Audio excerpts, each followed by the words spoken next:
दिल्ली में रहने वाला जो सबसे गरीब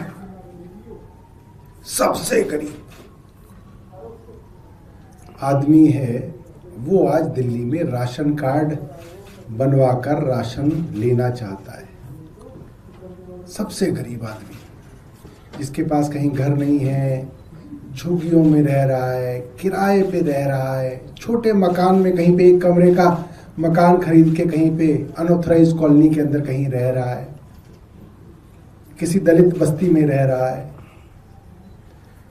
उस इंसान से जो सरकार पैसा लूटना चाहे, वो घोर पापी सरकार है।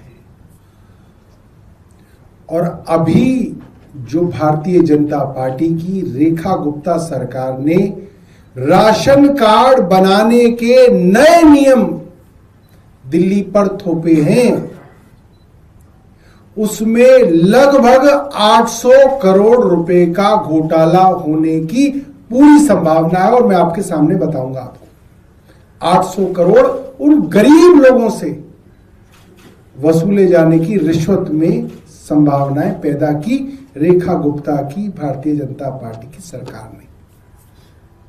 हम जब सरकार में 2015 में आए, और मैं बहुत भाग्यशाली मानता हूं कि हम लोग अरविंद केजरीवाल के साथ जो है इस सरकार का हिस्सा बने। जिस आदमी की एक विजन थी, जिस आदमी को गवर्नेंस और गवर्नमेंट चलाने के अंदर इंटरेस्ट था कि किसी गरीब का कुछ भला हो जाए। उससे पहले ये होता था कि राशन कार्ड अगर आपको बनवाना है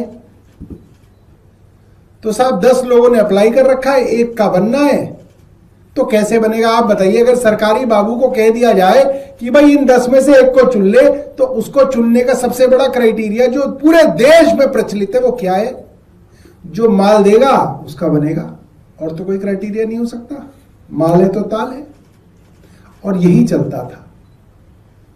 और अरविंद केजरीवाल की सरकार ने 2015 में आने के बाद नियम बनाया कि भाई जब सारे के सारे गरीब हैं, 1 लाख रुपए सालाना से कम आय वाले लोग हैं, 1 लाख रुपए सालाना का मतलब क्या हो गया? 8,000 रुपए रोज का, मतलब महीने का।